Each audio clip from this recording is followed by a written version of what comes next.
Catching muskies on topwater baits is one of freshwater fishing's most thrilling accomplishments. To see a huge muskie pushing a wake behind your bait can be heart-stopping.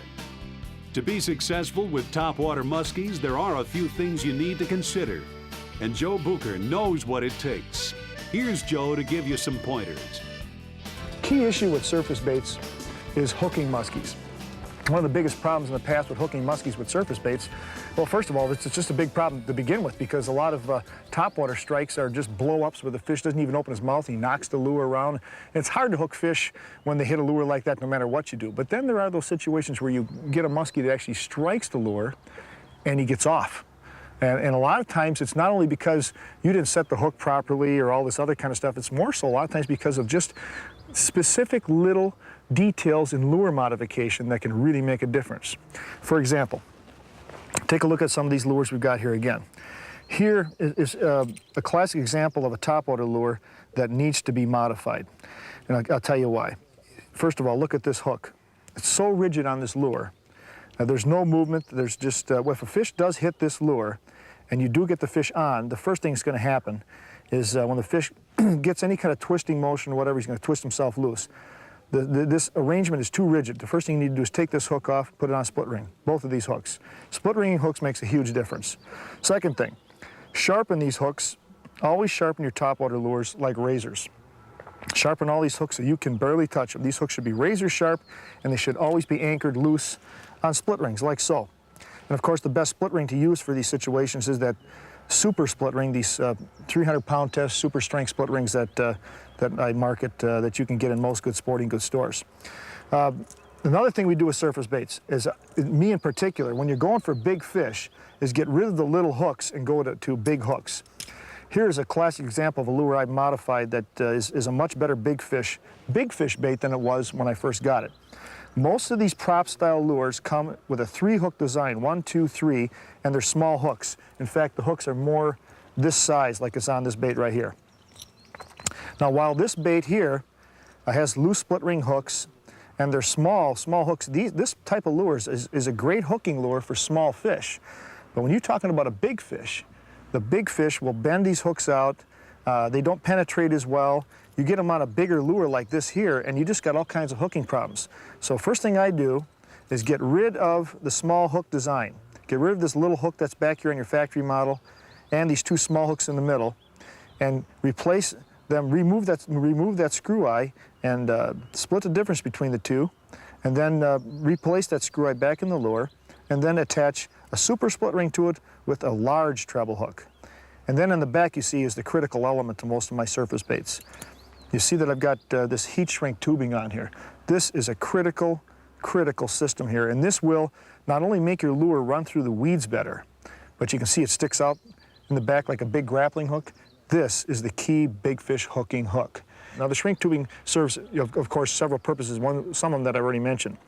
One of them makes the lure, the hook stick out straight so it doesn't get as many weeds. Of course, it's a better target and a stronger hooking target for the fish. And of course, the other thing is, it stops this hook from ever fouling on the rotating tailpiece. So you eliminate the fouling completely. It's just a great design, and I'm sure if you try this, you're going to be sold on it in short order. Let's go get one.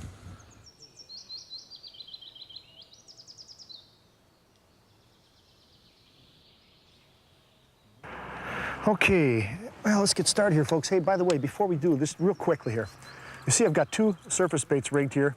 When I'm really on a big topwater bite and I'm just fishing topwater lures specifically, and I know these fish are on a surface bait bite, like in, still days like this in July and I'm on a shallow water lake, I'll rig up with the high-speed run and gun search speed bait right here and the finesse bait right here.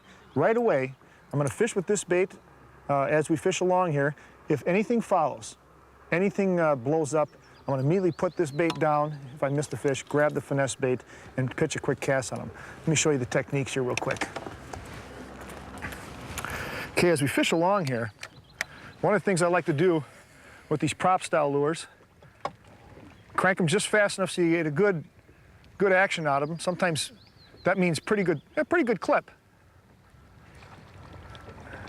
And then as I get them to the boat, rod tip in the water and underwater figure 8. That's been a real key issue. I've tried the surface bait figure eight. Surface figure doesn't seem to be as effective as an underwater figure eight.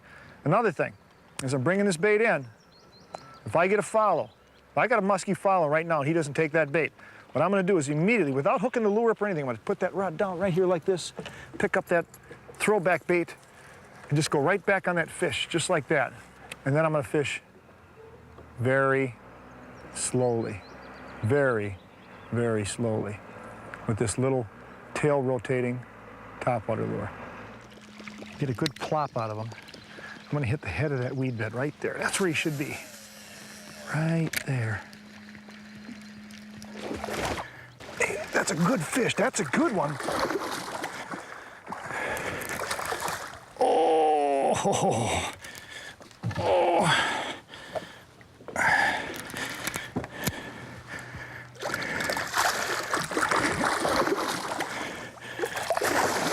What do you think of that, huh, folks?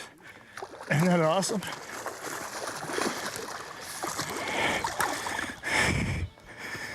Man, he hit that thing. Hit it like a ton of bricks. Hit it like a ton of bricks. Wow. Just unbelievable. Look at that.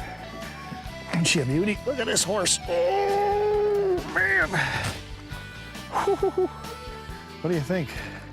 I'll tell you what. That's a 4-foot fish. Look at that, it's got an old tag in it. Somebody has caught that fish before, so that shows you. Catch and release. It does work, doesn't it?